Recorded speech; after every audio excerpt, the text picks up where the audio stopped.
बाब नजासत दम व कैफियत गस्लिही। हदीस अस्मा क़ालत जात इमरातुन अन्नबिया सल्लल्लाहु अलैहि वसल्लम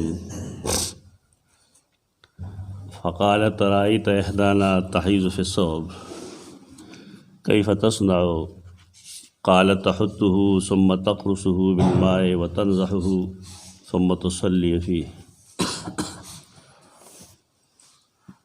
हर आग जनाना चे बालिग गई दा औलाद उम्मीदी नहीं और डेरा मुअम्मर नहीं आयसा नहीं न म्याश के अवजल दागे बीमारी राजी कुरान की अगे तहैज़ हुई तो दागे बीमारे से ख़ास अहकाम दी। आगा अहकाम से कुरान लिखी सा हदीस लिखली पदे हदीस के दागे बीमारे दिवीन तस्किरा दीवीन दपारा द इमाम शाफी रहमतुल्लाह ताला अलैह खबर दादा मा दास जनान लीदली दी चिदागी मैन से सिर्फ यह लसत मिनट ही बयान नहीं और से आम क़ैदा दारा च कम अज़ कम 3 रोज़ी और ज़्यादा न ज़्यादा 2 रोज़ी खुदा क़ैदा कुल्लिया न दा देखा पदे हर सड़े पुईगी चिदवीन अखराज दादा हालात मुताबिक में द मौसम मुताबिकी द खुराक सरम दे ताल्लुक़ी पदे वजह दे के कमे ज़्यादा के दल दास से खबर न दा च पदे दे सड़े दो बल ग्रेवान तलाश वाची चिकले इमाम शाफी दा फरमाई च मा यौ खज़ दा सिंदरे दा च दा गई यौजल विनराल और बयान और आगले भले म्याश के ब्याह मा शांति यौजल दाल बयान और आगले जमाद खबर मतलब दारे च दा ताल्लुक़ आदत सर ताल्लुक़ लरी आदत ते तवी चिकल जनाना बालिग शी तो दागे अलामत दाई च दागे मेंसेस शुरू शी उस चाके च दीन मौजूदी कमा मोर के नाखपल बचे पोएगी और कि चे द दीन ने बेखबर ही नागा शांति संग जम हालत थे जमुंगा प्लारान खुदा कस्म खबर सोच हम निशगोले दी जान पोर तगणी द देना च खजबद लूर द दे हालत नजान खबरों दा मोर लपकारी चपलार तो हुई और कुरान च तालीमात दे बारे की वर्कड़ी च दागे वान अमल होगी अहादीस च दे बाब की सिदी च पदागे अमल उकलिश दादा हैज़ भी न पलीतई नजासत दम के ख़ास दम मुराद दे द हैज़ भी न तो दे विंजल द दे पाकवल द दे नरुस्तुलाम्बल दाटोल ज़रूरी बल्कि तरके में पूरे च दे बने आदम मिन से शुरू हुई हैज़ शुरू हुई न पाएगी अगे सरा द खजीवाली ताल्लुक़ सातल हराम दिख कुरान फरमाई दी यसलूनक अनिल महीज़ कुल हुवा अज़न दीस्ता द हैज़ पबारे के तपोस की तो आया दायो तकलीफ़ दे यो पलीती दा फ़अतज़िलुन निसा फ़िल महीज़ तो तासो पड़े द जनानों ना फ़िल महीज़ द हैज़ पजेगी यानी कम देना च औलाद पैदा की आगल तक के इंसान नज़दीकत न गई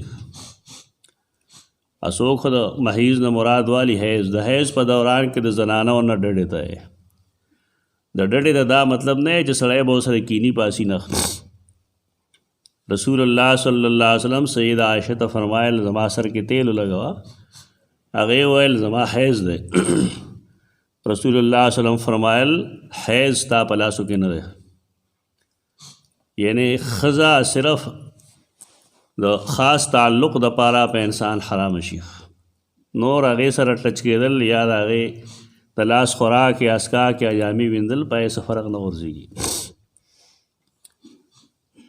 दोबार के कुरान दगा पाबंदी लगो और हदीसों के दा पाबंदिश तरे च दगा शान जनाना बा पदगे रोज़ों की मुंज न गई और रोजा बहम न निसी دا دواړه خبرې ضروری دي او دا سړو له پکار دي چې په دې پوهېږي. بعضې سړي ګیله کوي چې زما خور چې کوم ده نه روژه کې روژه نه نیسي، بلکې بعضې ظالمانو خپلې خویندې والم دي. او د هغې وجه دا وه چې د هغې به منسیز و کوجه وه، او دا صاحبان په دې نه پوهېږي چې دا زما خور روژه ولې خوري. حال لا یې ښځې روژه کې ډېرې کلکې لمونځ نه کوي، بې لمازئ، او روژه کې د سړو نه تکړی. سړو له په دې پوهېدل پکار دي چې په دې دوران کې زنانه باندې روژه نیول نه وي. البته چې کله دا سر ووینځي او بیا میاشت تېره شي نو بیا د هغې روزو د روژو قضا راوړي. لیکن زموږ زنانه سستی کوي، ښه کال انتظار به کوي چې د جمعې ورځې شروع شي وړې وړې نو هغې کې به روژې نیسي. دا که ته دې کې مړه شوې نو بیا وسکې، دا خو د الله قرض دی او د الله قرض زر ادا کول پکار دي. لکه د یو سړي نه مونځ قضا شوی دی نو پکار دا چې هغه مونځ زر وکړي، دا نه چې کال پس ویږي. دا کمزورې دي، د مونځ قضا پې نه وي او د روژې قضا پې باندې.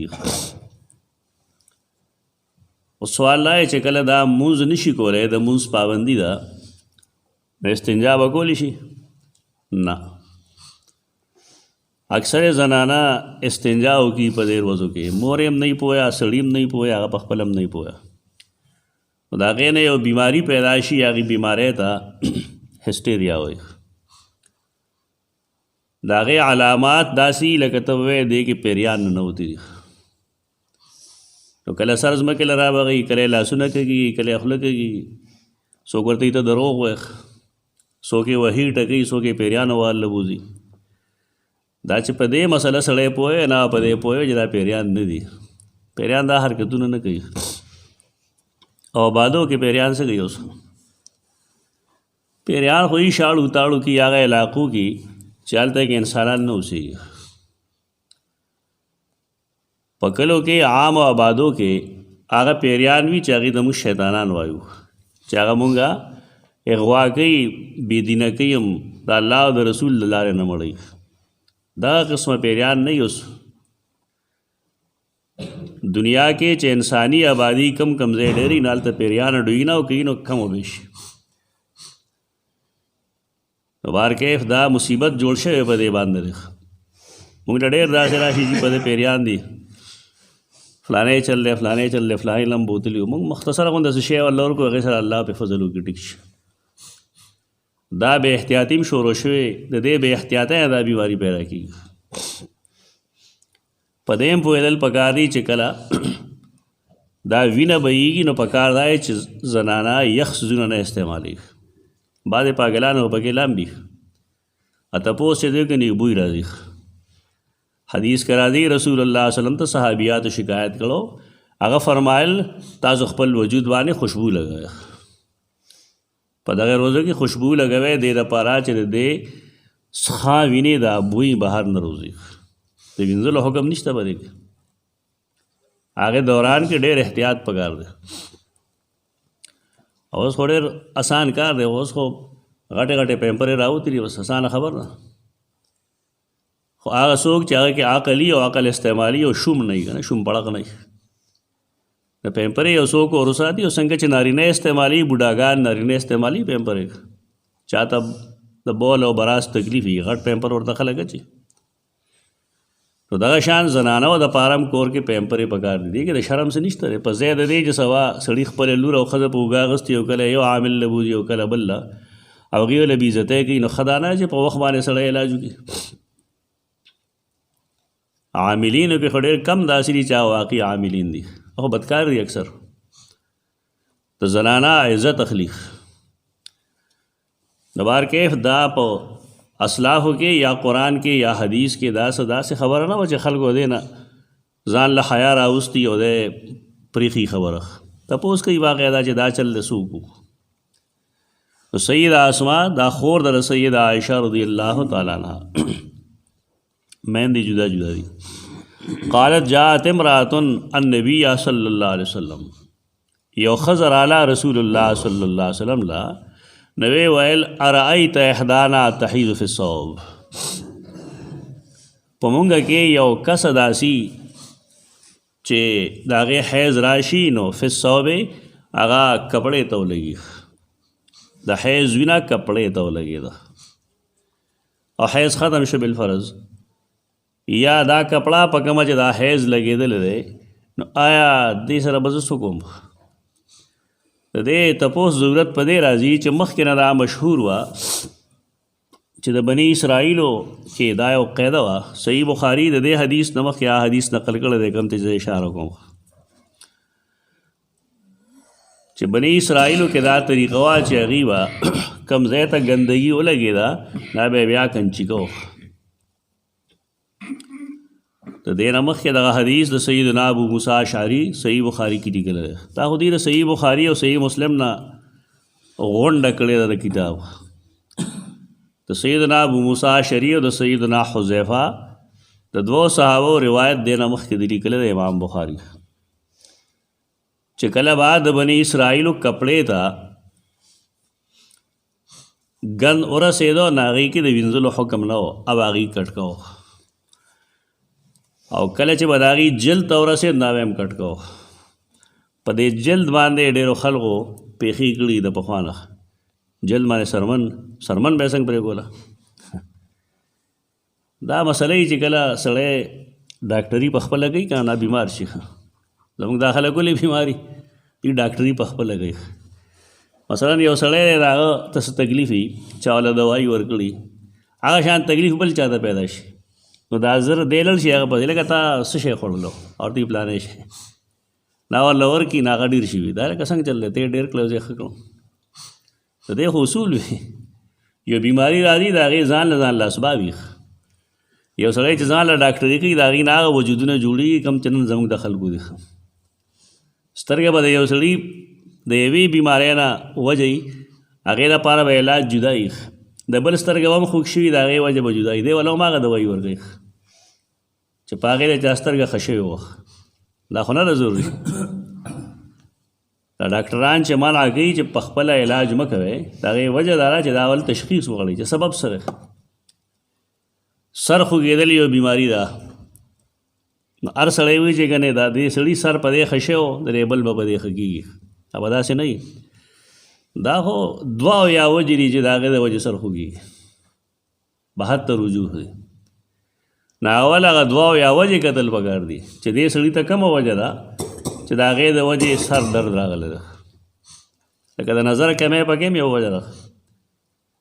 د بعضې خلکو سر خوږېږي چې موږ ورته وایي چشمه جوړه کړه نو دا کم عقل دی. چشمې سره څه دي چشمه بیا جوړه کړي بیا څه وي. مختلف اسباب دي. د څنګه چې سړی حکمت او طب او ډاکټري په خپله کوي نه بیماریږي نو دارنګې چې کوم سړی دین په خپله زده کوي د کتاب نه که نه دا بېلارې شي غریب. د جلد نه د انسان سرمن نه ده مراد بلکې یې به جلود اغوستل که نه سرمنې به یې اغوستئ لکه مونږ ډېر زمانه کې پوستین خلک اچوي د بای زناورو جامې اچوي د هغې د سرمایې نه جوړې کړي هغه جلد مراد ده. هسې حدیث ته خپېړه مې کړي چې حاجي حدیث غلط دی جلد سړی څنګه کټ کوي. د جلد نه مراد هغه جامې دي چې هغه د سرمنې نه جوړې هغه زمانه کې وو دغه څیزونه نو بار کې هغې وه دا کنچي کول. او سیدنا ابو موسی اشعري هم دې باب کې ډېره سختي کوله. بیا سیدنا حذیفه هغه پوهه کړه چې داسې مه کوه څنګه چې رسول الله وسلم ښودلي دي هغه شانتې وایه.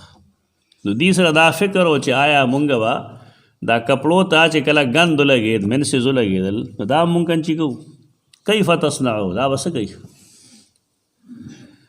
قال نو رسول الله وسلم فرمایل تحته اول د هغه وینې ته وګوري که هغه وینه جم شوي نو هغه دې داسې رګړه دې ورکړي.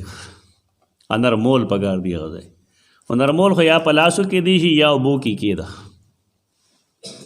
دا نه چې اوبه پرې راواچوه او پاک شه نه دا چونکې نجاست غلیظه دی نجاست غلیظه دی د منسز وینه چې کوم دا نجاست غلیظه ده لہذا د دې په پاکولو کې بعد د ډېرې مبالغې کوشش کولی شي. اول دا رګړه ور پکار ده کورچ نه چې ورته وي کورچ نه रिजवल। क़ाल तहुत्तुहु, ये फरमायल दाद अवल उरिज़ी, सुम्मा तक़रुसुहु बिलमाए, और ब्या दे पे ओबो वाची न अलागे दे रगड़ावर की, अवल दे से रगड़ावर की वचा वचा देना पारा च देना क वचा वचा विना पैन खती चाहते लरिश दागे कपड़ा अमरग नरम शी न ब्या दे रिजी ओब दे पैची ओब दे पैची और ब्या दे मगी वतन ज़हू आगे नरस्त रेसू की ब्या दे पे वाची ब्या न चूड़ की द्रे कारनो खोल रसूलुल्लाह सल्लम द मेंसेस द विने द चिपकमा कपड़ा लगी अवल रे कुरचावल ब्या कर्स और ब्या तनज़ुह अल्लाह बदा पाकी दा पसरसरी विंदुल न पाकी वो चिकरा दा पाकशवा न सुम्मत तुसल्ली फी ब्या पदे के मुस्कोलिश देना दा मालूम अशवा च द मेंसेस विना दा पली तरह